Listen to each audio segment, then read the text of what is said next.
and then Pakistan, from Peshawar to Lahore, and then came to India, across the border, in Punjab, Firozpur. Then went to Delhi, and from Delhi I wanted to know where is the best place to find God. And people said Himalayas. So I went to the Himalayas. And there I was studying under yogis and gurus and sadhus. Which place? Many places. First I went to Haridwar and Rishikesh.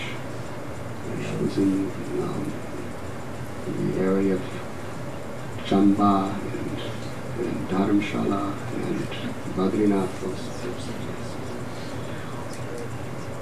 Kulu Valley.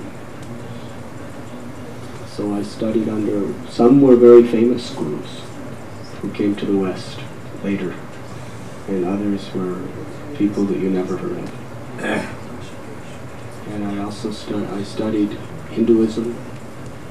I was living with Shivites, and mostly I was with yogis, very great yogis, very powerful yogis. One yogi I lived in a cave with. He just sat with his back erect for 20 hours a day in meditation. And he took 1 palmful of rice. And he wanted me to stay in his cave with him for the rest of my life. So I was actually very happy there. But I wanted to see if there's something more. So I was experimenting with many different ideals and conceptions and processes. And I studied Buddhism. I lived in Bodh Gaya. Bodh Gaya is the holiest place in the world for all Buddhists. It's the place where Buddha, Gautam Buddha, attained enlightenment under the Bodhi tree. He sat there for 40 days. I also sat and meditated under the Bodhi tree. But I didn't attain nirvana yet. But it was wonderful. It was quite deep. I studied Burmese Buddhism, Tibetan Buddhism, and Zen Buddhism. I lived with Dalai Lama too, in his monastery, in McLeod Ganj, Dharamshala. And eventually, I came to Vrindavan, the place of Krishna. For some time I lived in Varanasi. I traveled all over to so many holy places in India. And in Vrindavan, there was no ISKCON there then. Prabhupada had no disciples. But the people of Vrindavan, their realizations and the way they were living it was very much attractive. And then ultimately Srila Prabhupada came to Vrindavan. And when I met him and heard from him and saw the culture of bhakti, the conception of Radharani was something that utterly penetrated my heart to its core. That the Supreme Absolute Truth is sentient, a person.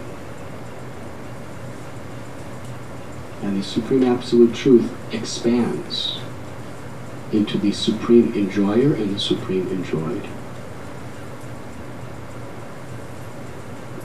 Because in order for love to be perfect, there must be a lover and a beloved. So the one Supreme God manifests eternally as the Supreme Lover and the Supreme Beloved, as the feminine and the masculine. Krishna is the Supreme Enjoyer, and Radharani, his eternal feminine counterpart, is the Supreme Lover, the supreme abode of love. And Krishna is the supreme object of love. Krishna is conquered by the love of his devotee.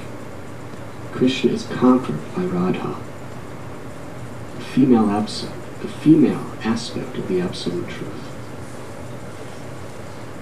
Krishna is the supreme predominator, and Radha is the supreme predominated. But by her being predominated, she predominates over the predominator. This is a great mystery. Love conquers the beloved. And in the spiritual world, eternally, Radha and Krishna are performing their pastimes of love.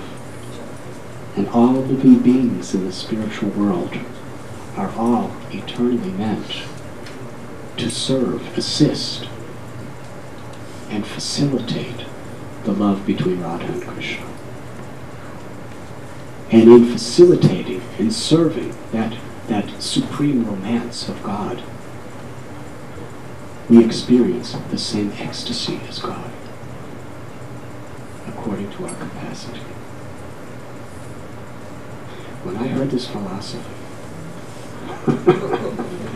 and when I heard the philosophy of, according to Gaudiya Vaishnavism, the preliminary understandings of the soul, its relationship with God, its relationship with this material world, its different souls' relationship with each other, relationship between God and this world, and the various levels of divine realization, the impersonal realization, and the realization of the Lord in the heart, Paramatma, Brahman.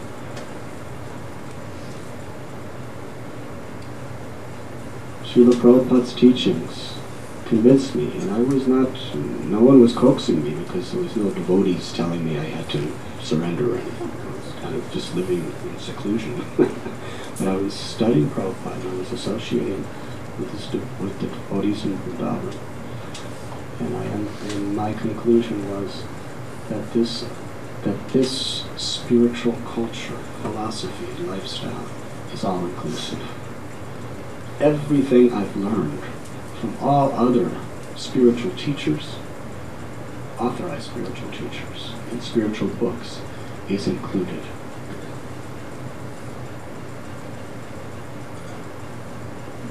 And I saw in Srila Prabhupada a person who genuinely was blessed by Sri Radha's love. But he was actually an ecstatic person whose heart was completely dedicated to show compassion to others and share that supreme love with others.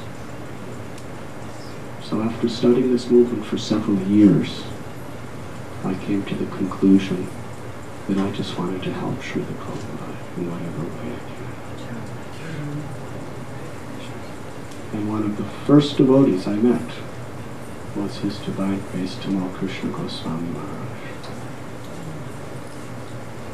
And we saw in him a person who was wholesale, unconditionally surrendered to assisting Srila Prabhupada, with no ulterior motives. And he has always been a worshipable deity within my heart, and will always be.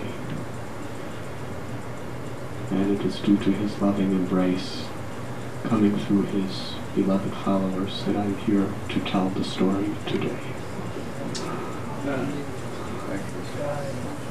That is the summary study of my existence. Is that all right? Thank you for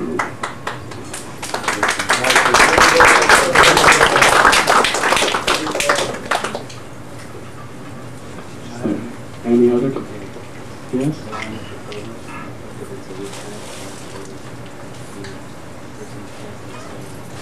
What is the time? 25 to 10? Is that a lot?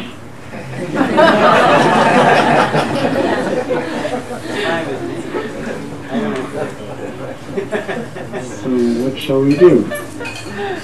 We have some short kirtan and we get the prasadam together. Should we have short kirtan or should we have direct prasad? Should we have both? How many want prasad immediately?